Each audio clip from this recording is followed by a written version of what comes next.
The New Orleans Saints needed an identity, and they found one in interim head coach Darren Rizzi. We got all that and a little bit of lagniappe for you on today's episode of Locked On Saints.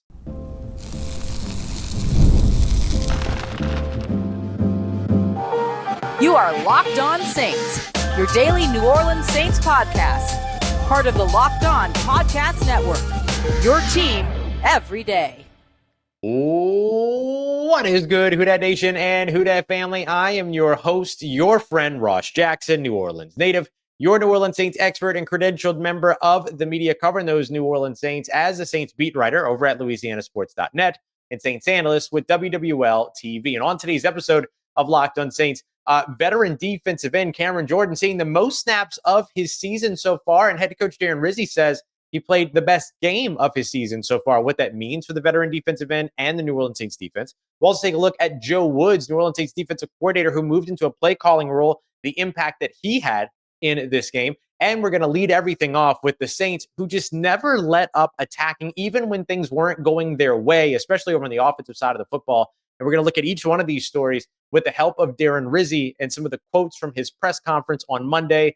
You can give Darren Rizzi credit for a lot of things. One of them is definitely making Saints fans smarter about what it is that they do. Gives those peeks behind the curtain. Excited to share some of that with you on today's episode. We appreciate you very much for making us your first listen and for being an everydayer here on the show, which is a proud part of Locked On Podcast Network, your team every day. Today's episode brought to you by Ultimate Pro Football GM. Use that promo code Locked On NFL in all caps inside the game store to receive a free boost to your franchise. The New Orleans Saints needed an identity, and they found one because of the tone that was set by Darren Rizzi. Darren Rizzi set the tone, and the New Orleans Saints followed suit. And I think you could see that on the tape as well. Darren Rizzi talking about how you could feel the energy on the tape where there's no sound on the game tape, right? The coaches tape, the all-22, no sound, no announcers, no audio for the fans, no audience, nothing like that. But you can still feel the energy from this team, especially early on. And even when things got a little bit tougher towards the end of the game, you can still very much feel that sort of attacking mentality, that fighter's mentality that Rizzi brought. You could feel the team kind of reflecting that as well. So I wanted to share a couple of moments where you absolutely felt that just by kind of looking over the game tape and all of that stuff. But where I want to start all this off is that the Saints did a lot of the things that we've wanted to see them do for quite some time, right? Be aggressive and attack downfield, but also commit to your run game and stay committed to the run game. Saints stayed committed to the run game first half, second half. They ran the ball. Even when it wasn't super effective, they continued to stay committed to the run game. That way, they had the play action pass available to them. When they had those third downs, a lot of the third downs that you saw, with the exception of one early third down screen in the red zone, which you're just trying to protect and keep the opportunity there for a potential field goal. But look, it was like a 3rd and 15. They throw a screen to Alvin Kamara on the right side. He picks up 13 yards, 4th and 2. They go for it. They didn't get it. But again, despite not getting it, they moved the ball well, all that. And then, of course, the team talking about the confidence and the vote of confidence that they felt from the coaching staff by allowing them to go for that or opting for them to go to that 4th and 2. But otherwise, you look at, a 3rd and 14 and all the routes are beyond the sticks. You look at Chase Young at the end of the game on the defensive side. They specifically isolated him one-on-one and created a rush plan to allow him to be one-on-one with the defensive end in that final Falcons possession. And what happens? He wins that, gets the sack fumble on Kirk Cousins, pushes them way out of field goal range, pushes them all the way back, puts them in a bad position. They chose fundamentals over scheme for this one to allow them to just play to their strengths. And even all the way down to where things weren't going great for them, right? That second half, they punted 5 times on 6 different possessions. All 5 of their punts came in the second half. And Darren Rizzi kind of spoke about this because I asked him a little bit about like what he attributed that slowdown to. I want you to hear his answer, but then also keep in mind, because what he's going to do is explain to you a play where they almost sealed the deal, but couldn't get it done. And they were one play away, and it's not the play that you're thinking of. It wasn't really one thing. You got to credit them a little bit. They changed a little bit of what they were doing, took some things away. We weren't running the ball as well. But, even that last drive, there's I talk about the 111th. We're one guy away from that second down run to Taysom being a gash game over. I don't know if you go back and watch the film there, where literally their backside linebacker was able to get over the top and make the play. We get him blocked, and that thing's out in the secondary. And, Same thing. We got just the execution at the end of the game. It wasn't like we had poor execution all day. We didn't. I don't want to put the wrong narrative out there.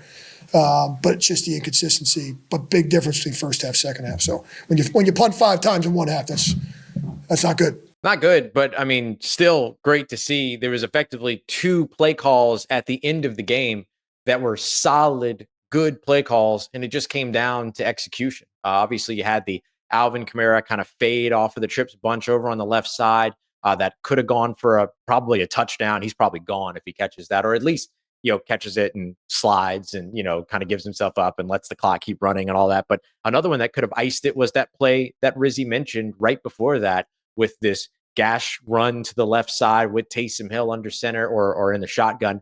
And literally they're 1 block away from that one going big, turning into a huge run. I'm going to do a film study on this very play for the Locked On Saints insiders. You can join in the description, or you can join by texting Who Dat to 504-285-7473. But I'll do my best to explain it here as well.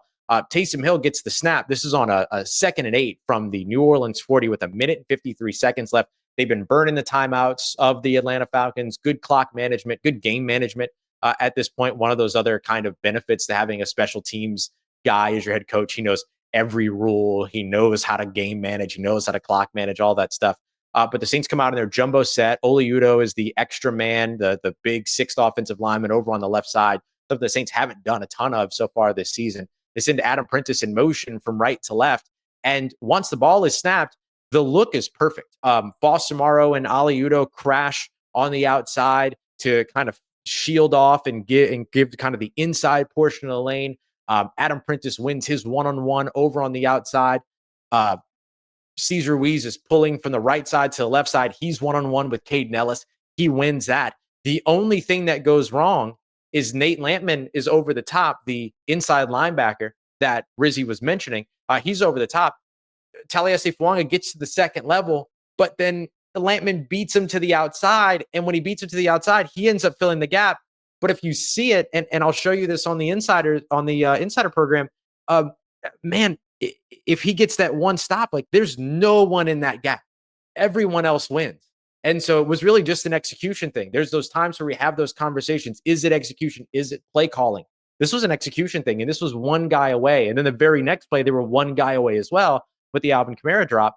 But look, they still walk away and they still win the game. But I think the important thing is that like this team very much had a fighter's mentality all the way down. Like it didn't matter to them that they had gone 3 and out on 4 of their 5 drives up to that point. It didn't stop them from making the right play calls, making the right decisions, getting the efficiency there, or being aggressive in those situations and putting the ball in the hands of their playmakers. Look at the last 2 offensive plays. Who had the ball in their hands? It was Taysom Hill and it was Alvin Kamara, 2 of your most consistent playmakers this season outside of Rashid Shaheed, who's of course not available to you anymore. And the play right before that was another run to where again they put the ball in Alvin Kamara's hands, and that one ended up being a 2-yard run that helped them burn a timeout. That was an easy kind of run over to it looks like the left side. I'm watching it, but it's in slow motion. Yeah, it was gone over to the left side, and again, 1 block away, and then that one goes for a bigger gain too. So great to see just sort of even if the execution wasn't there, the aggression of the play calling, the aggression of the players, the team, and all of that starts with Darren Rizzi just kind of being this attacking force and having this attacking nature to his identity. And this New Orleans Saints team, which is starved for an identity for so long now, feels like it finally has one. And it feels like it starts at that interim head coach spot. So coming up next, I want to continue that and look over to the defensive side. We mentioned the aggressive nature of what they did over on the defensive line, but they were also doing some interesting things on 3rd down. We broke that down yesterday, but it sounds like that starts with one guy, and that's defensive coordinator Joe Woods, who moved into a play calling role. Let's take a look at that and the impact that had on the defense coming up next as we continue on with today's episode of Locked On Saints, part of Locked On Podcast Network, your team every day.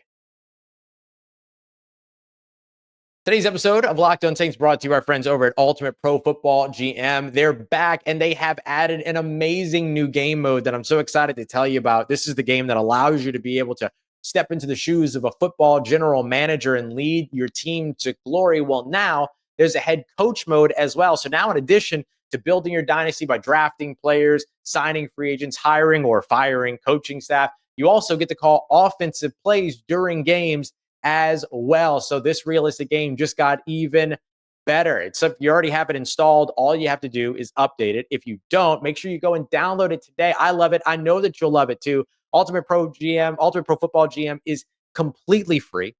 No ads at all. And it's 100% playable offline as well. So you can play on the go when you want to, where you want to, on the airplane, all of that. It's awesome. So go and check them out today. And we've even got a special offer for you right now. Use the promo code LOCKEDONNFL in all caps inside the game store, and you get a free boost to your franchise. Make sure that you get it because this perk is going to help you jumpstart your play. Download the game by visiting ultimate-gm.com or look it up in your app stores. Ultimate Pro Football GM. Start your dynasty today. Today's episode brought to you by our friends over at FanDuel, where you can tackle this NFL season as it continues to roll along with America's #1 sportsbook. That is over with FanDuel. And right now, new customers, you put $5 down, get $150 in bonus bets if your first bet wins. You can do everything from live betting inside the app. You can also check out the latest stats, play-by-play, and so much more, all in the same place where you place your bets. That app is really, really nifty. The Saints right now, favorites at home up against the Cleveland Browns. You can get in on that today over at FanDuel.com. And as a new customer, you'll get started with $150 in bonus bets if you win your first $5 bet. That's FanDuel.com. The New Orleans Saints favored up against the Cleveland Browns. You can get into the win total. You can get into props, odds, line, so much more as well. Who's going to score the first touchdown? How many touchdowns will Derek Carr have? How many touchdowns will Marquez Valdez-Scantling have? You can get into all that over at FanDuel. Never waste a hunch. Make every moment more with an official sportsbook partner of the NFL. All right, family, we broke down the kind of unique approach that the New Orleans Saints had on third downs in yesterday's episode, but I wanted to ask interim head coach Darren Rizzi about who sort of brought that change along, how they felt like it impacted the team, all that. I'm going to get to Darren Rizzi's kind of answer to that here in a little bit and what it means for this defense, but I want to just kind of do a quick refresher on what it is that the Saints did differently on defense and the results of what they did differently on defense. So the Saints played defensively 14 third downs, right, up against the Atlanta Falcons. The Falcons went 14 third downs. My apologies. They went 5 of 14 on those third downs, so really good. And Atlanta was a pretty solid team on third downs coming into this game as well. And New Orleans did a good job against them. But they did a good job against them on third downs, doing things that were kind of uncharacteristic to what it is they do. Typically, they would line up in those oaky fronts, stack the line of scrimmage, blitz, send pressure, all those other things, send simulated pressure. When we talk about simulated pressure, we mean pressure from the second level, pressure from the slot, pressure from the third level, all those kinds of things. They didn't really do that. In fact, the Saints didn't really blitz much, 12.2% blitz percentage last week, one of the lowest in the NFL, but they put together one of the higher pressure percentages that they generated in the league across the week 10, right? Across week 10. And so they didn't have to send a lot. The Saints game plan was simple: rush with your down lineman, take away the first read, make Kirk Cousins hold on to the football, and let the defensive line get there. And they did that by taking some of the games out of the defensive line. So we talk about games of the defensive line. We're talking about things like stunts, twists, stuff like that. They kind of just went back to the basics. They focused on hand placement. They focused on leverage. They focused on general pass rushedness, if you will. I just made that up. Hopefully that sticks. But that's what they did. And they did things like isolate players, big-time players in big-time moments. That's how Chase Young got to the quarterback at the end of the game up against the Falcons when he got to Kirk Cousins and forced that fumble like we referenced earlier. These are the things that they did. Then on third down, they blitzed twice out of those 14 third downs. 8 times they dropped back into zone coverage as opposed to man coverage, which is very different than anything that they've done. And then they never really put any players up there in terms of 6 offensive linemen outside of short yardage situations, like a 3rd and 1, or of course the 3rd and 1 on the goal line as well, when they were kind of defending that goal line stand or trying to pull together that goal line stand, which, look, they brought the Falcons all the way down to 4th down in that situation with Bijan Robinson and Tyler Algier, guys that always run all over the place on them, had trouble getting 1 yard for 3 plays at least. So good stuff from the New Orleans Saints when it came to that defense. But I wanted to know what was the impetus for that? Because remember, the Saints changed a lot of different things over on the defensive side when Darren Rizzi took over, right? So when Dennis Allen was fired, not only did they fire their head coach, they fired their defensive play caller. So Joe Woods, the defensive coordinator, stepped up into the play calling role.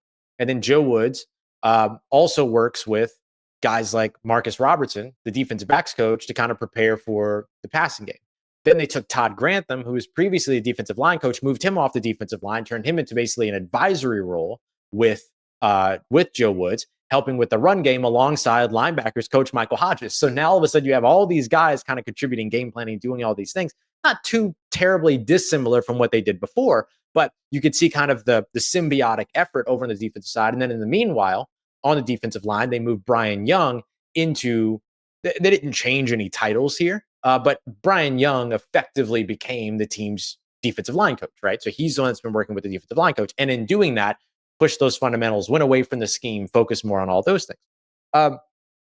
And so there was a lot of kind of question marks around, okay, well, the Saints defense has been struggling. And look, they still struggled against the run, right? 181 rushing yards given up in this game, over 5 yards per carry surrendered, but they were better in yards before contact, 1.34 yards before contact, better than they have been for the majority of this season, although they have been trying to trending in the right direction over the course of the last few weeks. And then they get 3 sacks on this game as well, in a game in a defensive line that hasn't been getting a lot of push in the run game, hasn't been getting a lot of pressure on the quarterback. And when they have been getting pressure on the quarterback, they haven't been able to finish the plays. Whether they finish plays, they also caused 2 fumbles out of those 3 sacks as well. So a lot of things moving in the right direction. But where did it all come from? Well, I asked Darren Rizzi about it. Here's what he had to say about who helped to make the greatest contributions in terms of the adjustments over on defense. Joe and his staff, Joe Woods and his staff. I think somebody asked me that question during the week. Like, Joe was going to have his little flavor, added his flavor to, what we were already doing. So our fundamental core defense didn't change, the calls and all that. But I think that's one of the things that Joe brought, maybe a little different third down package to the, get some new people, some new looks. Here you go. That's one thing. A new coordinator comes in and then all of a sudden the third down, the pass protections for the offense, they didn't work on that all week. We call those uncarded looks. So their offense, we gave Atlanta some uncarded looks and things that we hadn't, and some of the stuff that Joe had done maybe in the past in other places, that was kind of his little wrinkle to it. So, and there a couple of those ended up being huge. So there you go. There's a lot of Joe Woods pushing that ahead. But what I wanted to highlight moving forward here through the rest of this conversation is the idea of uncarded looks. Uncarded looks means things that the defense things that the opposition, right, the opponent isn't working on.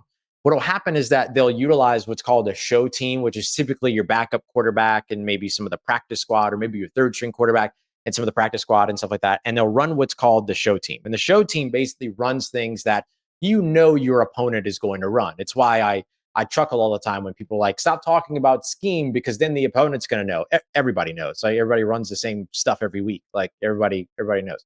And so, like, when Sean Payton was on social media years ago sharing, I think it was during the pandemic, he was like sharing screenshots of plays of his playbook and everything. And it's like, everyone's already seen this. It doesn't matter. They still can't stop it, yada, yada. And of course, that's Sean, right? But what they'll do is that somebody will walk up, one of the coaching staff members, and then the show team will gather behind them and they'll hold a card up in the air. And on that card, as everybody's looking at it from behind the coach, on that card is schematics, right? The play call of what the opponent is known to run. And so they'll do that on both the offensive side to prepare for the defense, and they'll do that on the defensive side to prepare for the offense. And so what New Orleans did was that they obviously know what it is that Atlanta's offense is preparing for in those carded looks, right? What they're working on. And in New Orleans, with their new defensive coordinator, effectively created things that were uncarded, quote unquote, things that Atlanta could not prepare for because they hadn't seen this defense do that, because the only thing that was available to them is what this defense did with Dennis Allen. And so it gave a little bit of a new wrinkle when Joe Woods came in and said, okay, but I want to do this. And so the Saints are calling the same plays. They're just organizing things differently, calling things at a different time, and then mixing things in when they typically wouldn't. So what you're going to see now is the chess match, right?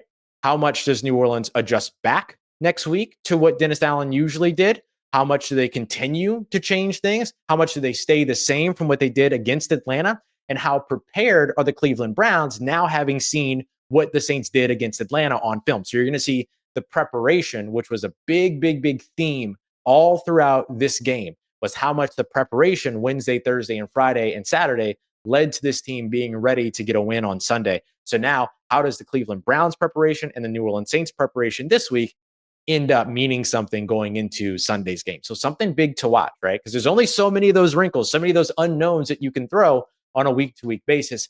How much they continue to do that? How much can they continue to do that? And when they do it, can they find the effect that they found against the Atlanta Falcons in the biggest moments again against the Cleveland Browns next weekend? Something to watch for in this upcoming weekend's matchup. All right, coming up next, speaking of something that we saw different, Cam Jordan looked back. We got that coming up for you next as we continue on with today's episode of Locked On Saints, part of Locked On Podcast Network, your team every day. Today's episode of Locked On Saints brought to you by friends over at Game Time, the best place to go and buy your tickets for your favorite events, whether you're looking for sports, comedy, concerts, theater, or more. You can find it all over on Game Time today. And with Game Time picks, it makes it even easier for you to find your seats because they curate the best deals for you, so you don't have to sift through thousands and thousands of tickets. You can also toggle on, all-in pricing. That way you see the total up front. You're not taken by surprise by any fees at checkout. You can see a panoramic view from your seat before you even buy the tickets as well. It's just a completely transparent experience buying tickets over at Game Time. So if you're thinking about picking up tickets to go to Cleveland Browns game this weekend, maybe you want to wait till after the bye week and check out the Los Angeles Rams coming to town, you can find those tickets over on Game Time today. Just download the Game Time app, create an account, and use the promo code LOCKEDONNFL for $20 off your first purchase. Terms apply. Again, create an account and use that promo code LOCKEDONNFL for $20 off. Download Game Time today. What time is it? Game time. Let's get it, Who Dat Nation. Cam Jordan looked back up against the Atlanta Falcons. And of course, if Cam was going to show up against any team, it was going to be the Atlanta Falcons, right? Like if he was going to show up big against any team, it was going to be Atlanta.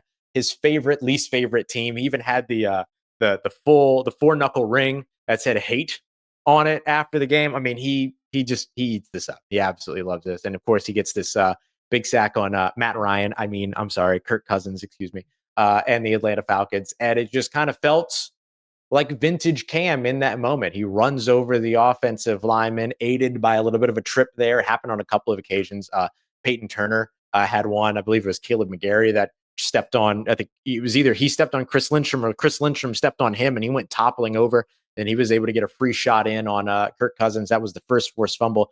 Then Cam Jordan getting that sack late on a similar situation on the opposite side. Big for the New Orleans Saints. And one of the things that you saw from Cam was that he played 40 snaps in this game. That's pretty much the most that he has played all season so far. And according to Darren Rizzi, he had his best game of the season as well. So what does this mean for Cam Jordan? What does this mean for the New Orleans Saints? Well, Darren Rizzi gave us a little bit, again, a peek behind the curtain on that exact question.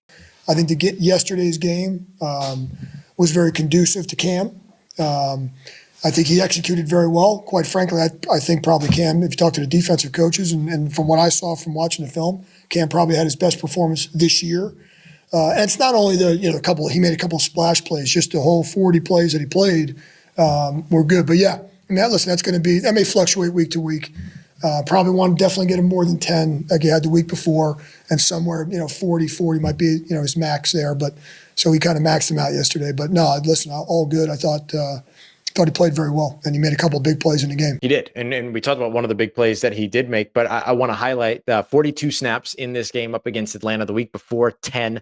The week before that, 19. So we saw him take a big-time leap. It actually wasn't the most snaps he's played in a game so far this season. He played 45 up against the Kansas City Chiefs, but it is only the third time that he's played 40 or more snaps in a game so far this season. The other time was against Tampa as well with 40, even played 52% of those snaps. Of course, the Saints defense was on the field a lot in that matchup. So what does this mean for Cam? What does this mean for the New Orleans Saints defense? Well, look, I think that there's a couple of different things that you can point out here. I think the first of which is I want to go back to one of the things that Rizzi said there, where he said that this game was conducive to Cam Jordan. It absolutely was. This was not a mobile quarterback situation. This was a pocket passer, not going to run and extend the play, doesn't have a ton of athleticism type of quarterback in Kirk Cousins.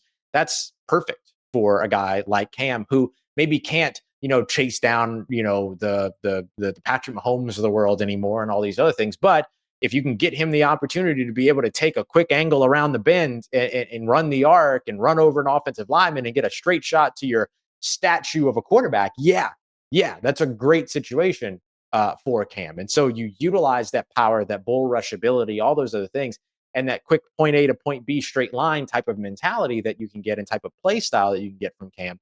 And you're able to maximize it in that situation. You also have two really, really good running backs, Bijan Robinson as well as Tyler Algier. And I thought that Cam played well in the run game in that area as well. So that was a big place where they needed some of that assistance. And you could see Carl Granderson spending a lot of time over on the sideline. It was interesting. And a lot of that came down to what the needs were in the run game.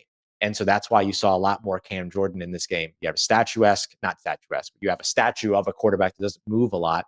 And then you have a run game that obviously Raheem Morris and Zach Robinson are going to focus on big time when it comes to what they were doing with Atlanta. So yeah, it was absolutely conducive. The other thing that I thought was really helpful in this game, and Chase Young talked about it on Monday, was that the Saints kind of kept their defensive line rotation going so that everybody can kind of stay fresh. And you saw the impact that had in the fourth quarter with the sacks in the fourth quarter, pressure in the fourth quarter, all those things. But the other thing that they did was that they didn't rotate like a hockey team. And it's where they run a play and then four guys go out, four new guys come on, or they run a play and then three guys go out and three guys come on, or two guys go out and two guys come on. They kind of would play like 6 plays, and then maybe one guy would go off and another guy would come on. Then they play a few plays together, and then they would run off, and then one guy would run on, and then you would get 6 plays together. And so it was a little bit more of a managed substitution that also allowed for more opportunities for 4 guys on the defensive line to get a little bit of a rhythm together. And that was something that Chase Young mentioned, was that it allowed them to get a rhythm together and sort of figure out how they could benefit one another, how they play next to each other, how they, build leverage off of one another, how they help one another in terms of generating pass rush or taking up additional space so that gives somebody else the opportunity to generate a pass rush or to build a one-on-one so that somebody else can take advantage of that one-on-one matchup, so on and so forth. And so I thought that was one of the other things that was really interesting in this matchup. You saw the rotation that is quintessential to the New Orleans Saints defensive line, but you saw it managed in a way that allowed the defensive line groupings to still play together and actually build a little bit of familiarity, build a little bit of a rhythm, and build a little bit of a game plan with one another, while again, focusing less on scheme and more on the fundamentals. How's my leverage? How's my hand placement? What's my get off? How am I, managing in the run game? How's my, rush lane integrity? All those other things. They kind of got the focus a little bit on those things. I asked Chase Young about that. And one of the things that he mentioned was that he didn't have to think so much, which ended up being a big deal. And then when you get that vote of confidence from your defensive line or defensive coordinator who says, okay, we're going to set up the pressure on an unbalanced defensive line that's weighted towards Chase. That way we can take the 3 defensive linemen that are rushing can try to push that offensive line, and then we get that one-on-one for Chase and one offensive lineman, let him go out there and win and see what he can do against Kirk Cousins. And then boom, you get that vote of confidence. You've been focused on the fundamentals. You know what's working in this game. You're accustomed to the guys that you're playing next to. You're fresh because the rotation is still there. Game-changing play. There's your value. And a lot of those things came from Joe Woods. And credit Brian Young for stepping into a defensive line coaching. Like Darren Rizzi wasn't the only one coaching something new this week, right? Like Brian Young works with the defensive line, but this is his first time really being the guy, the sole guy coaching the defensive line. And look at what they got: 3 sacks, simplification, all these other things. You get Joe Woods coming in as a play caller for the first time in New Orleans outside of some preseason games and all that, preseason halves really, and stuff like that. And what happened there? And so the change has been good, right? The discomfort or the uncomfortable, which is something that we said this New Orleans Saints team was going to have to do. They were going to have to make things uncomfortable. And Darren Rizzi, Joe Woods, Brian Young, they did a great job of doing that, as well as the other defensive coaches that all also moved into either additional roles, additional responsibilities, new roles, new responsibilities, whatever it may be. So kudos. And then you saw Cam get a bigger role too. We don't know if he's going to play 40 snaps again next week, going up against Jameis Winston and the Cleveland Browns, but certainly be interesting to see what the defensive line looks like. I think that now there's some mystery to this defense that maybe there wasn't before, that could end up paying off big time here over the course of these games in just being competitive. We're not trying to we're not trying to sell this team as being a team that's going to turn into a playoff team out of nowhere. If they do it, then that's great. But really, the big thing here is you have an opportunity to be something new and to redefine yourself. And so far, the New Orleans Saints redefining themselves pretty well in one game. We'll see if they can keep it going. All right. Coming up in tomorrow's episode, start to take a look at the Cleveland Browns, what it is that they do, what they like to do, and how the New Orleans Saints can counter that. We got crossover Thursday with Jeff Lloyd from Locked On Browns on Thursday. And then Friday, we'll build the game plan. How do you beat the Cleveland Browns? We'll dive into all of that starting tomorrow. We appreciate you very much. As always, make this your first listen of the day. Make sure you're going to check out Locked On NFL, breaking down all the biggest stories from around the league. Join the Locked On Saints Insider Program if you want some film studies, stuff like that. We'll have all that, some of those dropping later on today, and much more. We appreciate you very much for making us a part of your day, part of your routine, for saying yes to me in the show. As always, if you see me, please say hi. Big shout out to Aaron, who I saw at the gym today. Thank you for saying hi, homie. Appreciate all of the love and support. As always, if you need anything else around your New Orleans Saints in between these episodes, make sure you follow me on your favorite social media at Ross Jackson, NOLA. Hit me up. Let me know how the family's doing, how you living. Let me know how your mom and them. I trust Who Dat Nation. I'll holla at you.